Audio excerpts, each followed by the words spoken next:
Hi! You're watching knitting vlog number 70. I'm Lori, in case you're new here.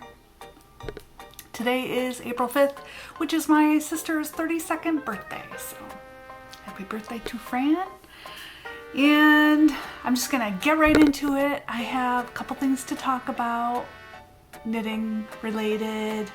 I've got no finished objects today. I have 2 works in progress I'm going to show you.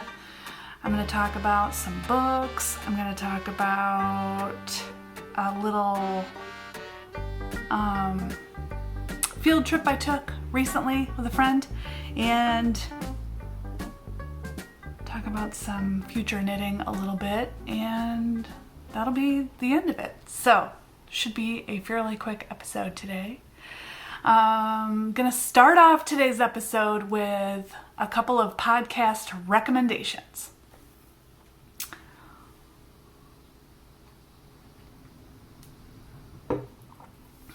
I've discovered 2 knitting podcasts that I absolutely adore. The first is called AlexandrasGarn. Alexandra is the host. She is super funny. She has the best sense of humor. I just love her to death.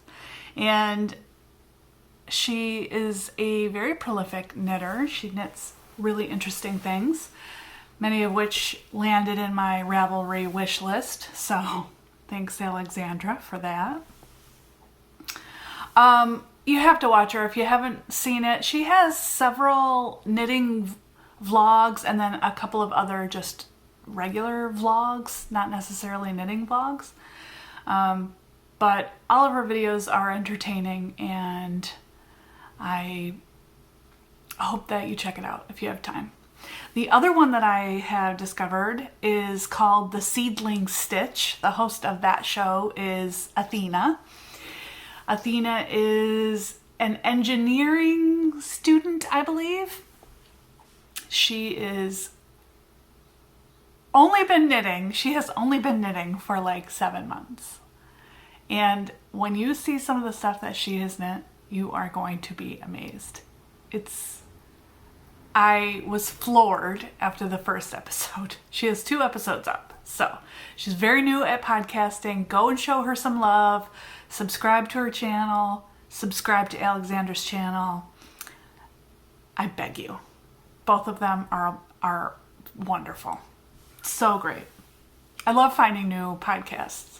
And I think I found both of those just by chance, where it just popped up in my feed one day. So it wasn't even like recommended to me by anyone. But I am recommending them both to you. And if you don't fall head over heels for Athena's cat sweater, wait till you see it. Wait till you see it. It's amazing. My jaw just dropped to the floor. I was like, what? That and everything else she has knit. Oh my gosh. She has 2 cats. So, she's a cat person like myself. Alright, moving on. Like I said before, I have no finished objects for today. I'm wearing a Sockhead hat. So, nothing too crazy about that. I don't remember the yarn I used, but I'll put it on the screen for you. Today just felt like a hat day. I just got out of the shower, so my hair is wet. But, and no makeup, so this is how I'm presenting myself today. It's fine. Today is today Tuesday? I have no idea. Oh yeah, today is Tuesday because it's the 5th. Yeah. So, let me see. What I love about having my little show notes notebook, which is from Archer and Olive, in case you were wondering, is I can just look back at the last episode and see what I talked about. So I can see if I talked about this the socks I'm working on. Oh yeah, I did show you the Sonder socks that I was working on. I'm still working on them. Let me grab my sock blocker. So I guess I do have a half-finished object for today. I kind of stalled out on these, but I'm gonna finish them. They're taking a little bit of a break. But anyway, here is the first finished sock. These are the Sonder sock pattern by Sonder Sock Yarn Company out of Montreal. And this is their yarn, Sonder sock. And the yarn is a blend 80-20 merino nylon. And the color is 008. So there is the tag if you can. Sorry. Here is the tag. So super fun ribbed sock pattern. I used, this is the main color. So I got a full skein of that and these two minis in this set. And you know, I started out with the, what do you want to call that color? Taupe.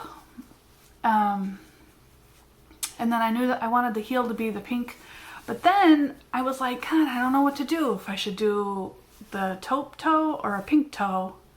And then I just decided to do both. So that's kind of my own adaptation to this pattern, but they are so fun. And the yarn is really nice and they're going to be really great when I finish. So here is where I'm at with sock number 2. I know, not very far, but that's only because I got completely into another project. We'll talk about that now. So yeah, nothing else to say about these really.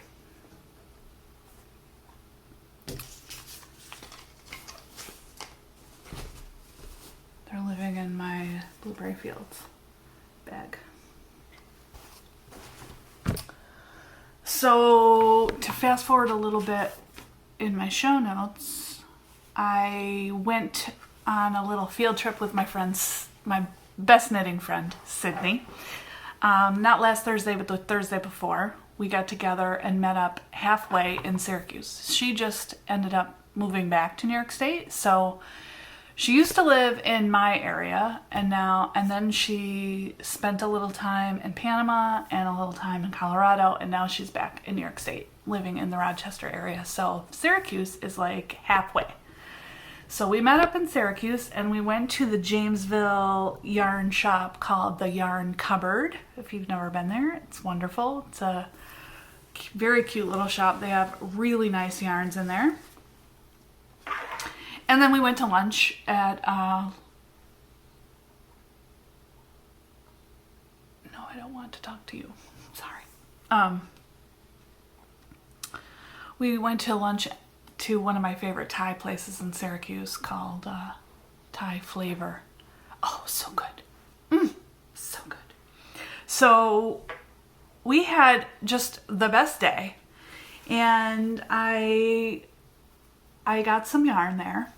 Now, when I went there, I kind of had an idea of doing a Maxim Cyr shawl pattern, which I still want to make that pattern. But I got sidetracked because of all the wonderful yarn there, and I ended up getting Hudson and West Weld, which is the Hudson and West fingering weight yarn.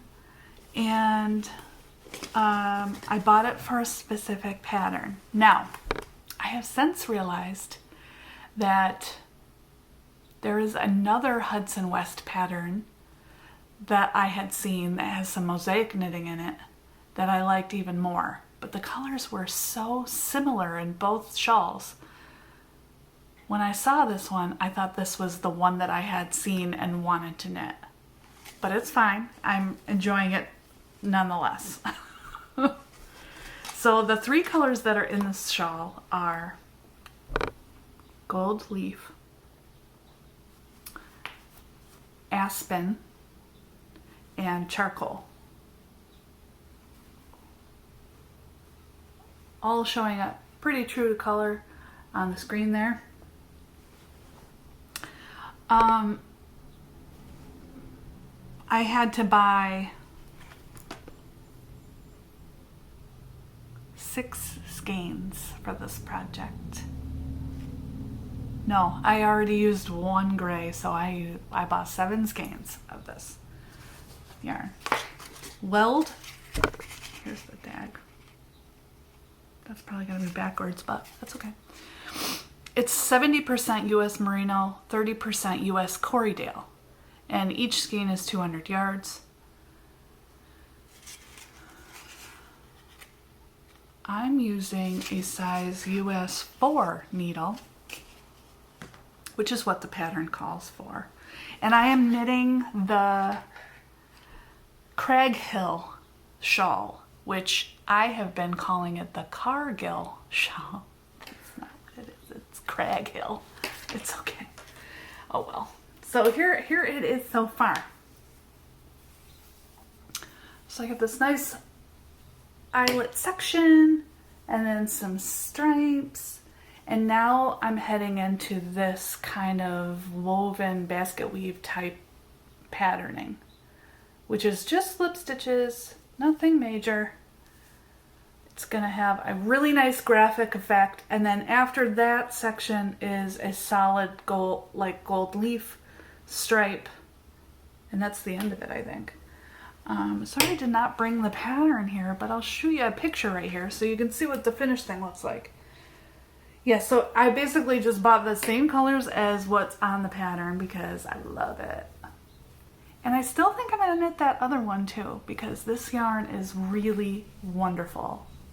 It is soft, but rustic, softly rustic, you know, it's nice. It's real nice.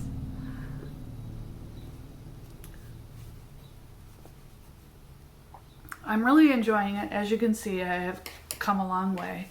I think I cast it on that weekend, so I've been working on it for a little while, but the rows are getting very long, so it is kind of, I'm slowing down a little bit on this, but that's okay.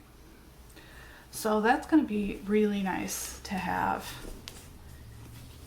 and it's going to be really nice and warm and toasty, which apparently I need here in New York State because we're still getting snow. So, I mean, not today, but last week we got some snow.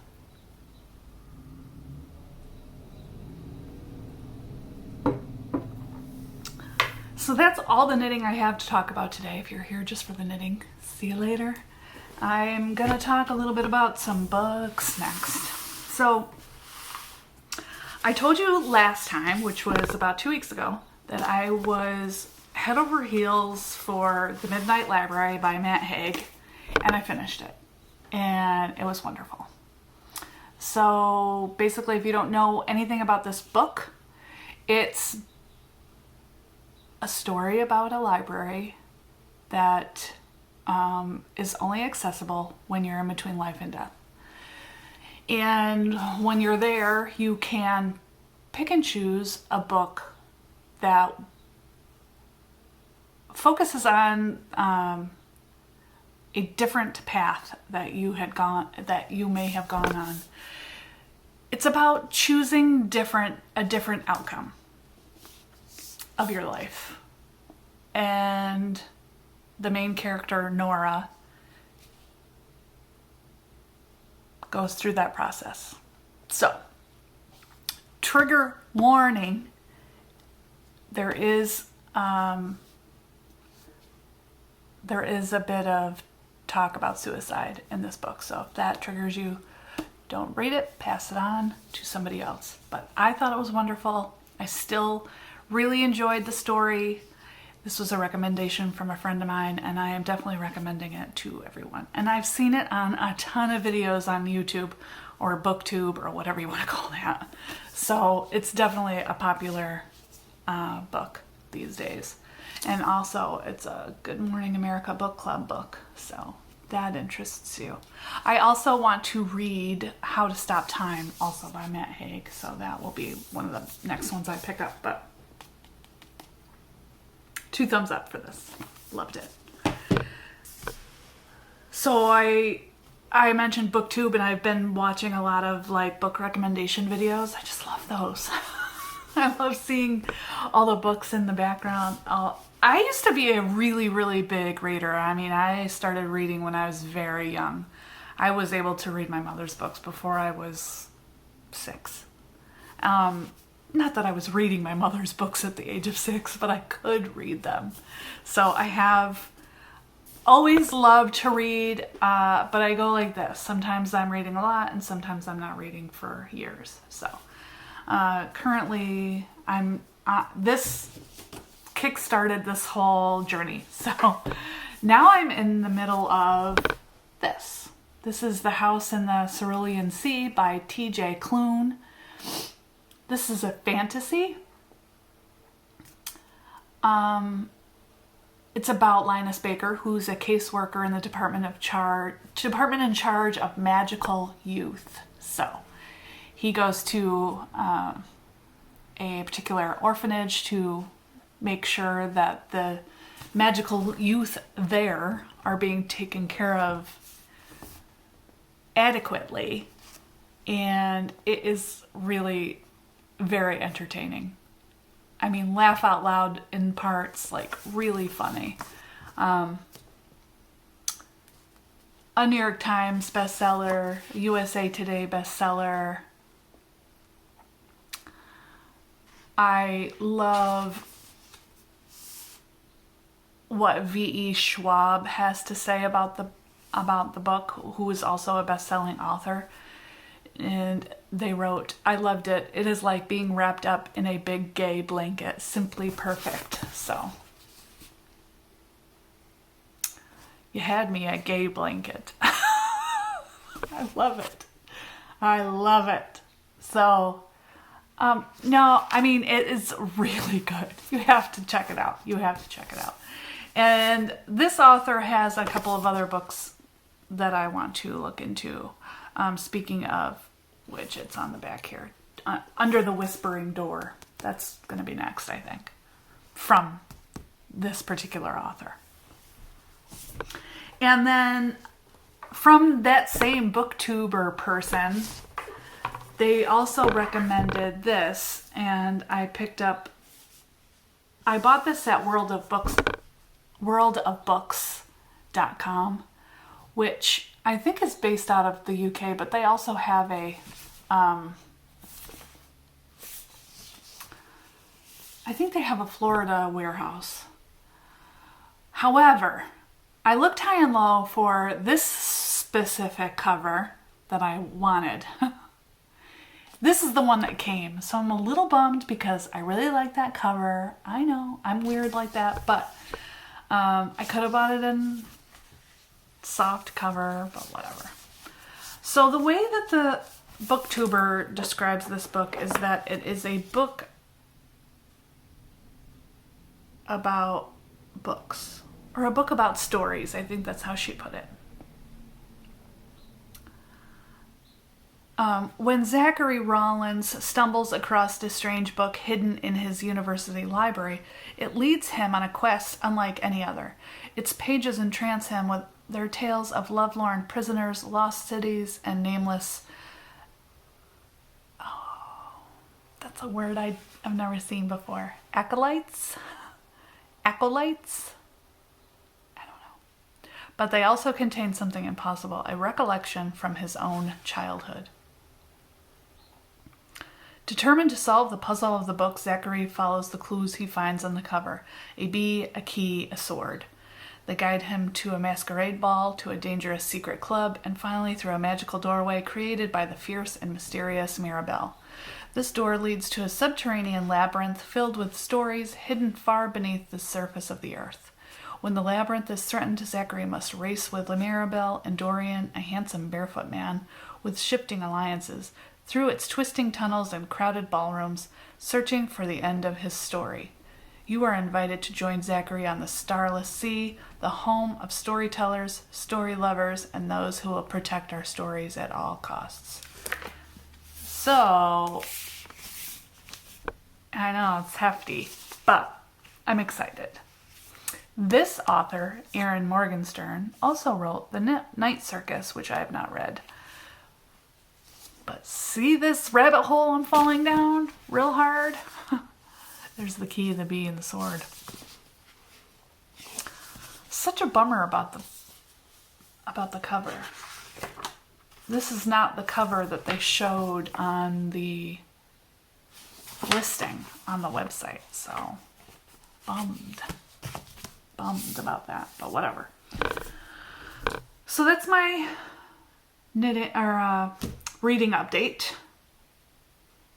When I was at the Yarn Cupboard, I also picked up a couple of issues of Laine Magazine. Laine Magazine. This one is from autumn 2021, and this one is from summer 2021. I don't know why I picked up these particular two. She has them by the checkout counter, and I eyed them, and I didn't want to make Sydney wait too long, so I was like, okay, I'll buy these. But this one is phenomenal. Like, I want to knit almost everything in here, and I'm just going to show you the one sweater that is definitely, that needs to be knit by me. Isn't it wonderful? Oh. But while I was reading this one, I read this article in here about two sisters who created their own knitting app. Have you heard of this? It's called Knitrino. And I signed up for it this morning, and I downloaded the app, and I immediately got a free hat pattern, which is awesome. That's very cool. Basically, you can buy patterns within the app that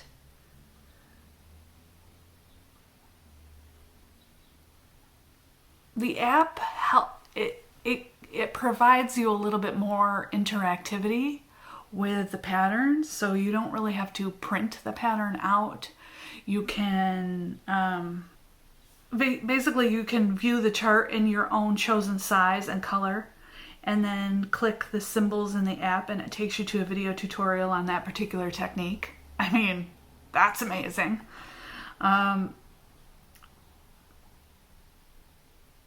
The idea is that the pattern itself contains everything the knitter needs to know. So you don't need to go Google that particular technique. You can use the app for all of it. So that being said, the patterns are a little bit more expensive than if you were to buy them on Ravelry or the internet. Now, I'm very fascinated with this. There aren't a lot of projects available yet on the app. I'm assuming that they're going to be working with more and more designers and getting more and more patterns available for the app. But the ones that I did see on there look very interesting, and I think I'm going to try it out and let you know what I think. So I think I'm going to do that. I think that will be an interesting thing to talk about on the old podcast. So I will be your guinea pig and let you know what I think of the whole thing. And of course, I'm probably going to be better at talking about it once I dig into it a little bit more. I read the article about 2 weeks ago, so I'm just trying to remember what exactly this said. But these are the two sisters that developed the pattern. Allison Yates and Andrea Call. They wanted to make knitting an even more enjoyable pastime, and that led them to develop Knitrino, a smartphone application it's available for iPhone and Android. case you were wondering. The smartphone application is sort of like a big sister, encouraging you, giving you advice, and helping you get through the tricky parts. I just love that. I'm gonna check it out. I'm gonna let you know. I don't know if I'll be able to maybe. I can work on more than one project at a time, I guess, but you know me these days. I like that they offered me a free hat, so that might be my opportunity to check out the patterns and see what the app is like. And the hat is very cute, so I can definitely see myself knitting that. So maybe that's what I'll do. I'll get started on that, and that next time, in 2 weeks, when I come back for a new episode, I will talk more about the Knitrino app. Yeah. Okay. Is there anything else I want to talk about? Nope, that's it. I will see you guys next time. Thank you so much for watching. If you've liked what you've seen here, please go ahead and hit the subscribe button, hit the little bell if you want to be notified of my future videos. And thank you. Thank you so much for hanging out with me. And of course, if you have any comments or questions about anything I talked about today, please leave them in the comments. I love to communicate with my viewers. So I will see you next time. Bye for now.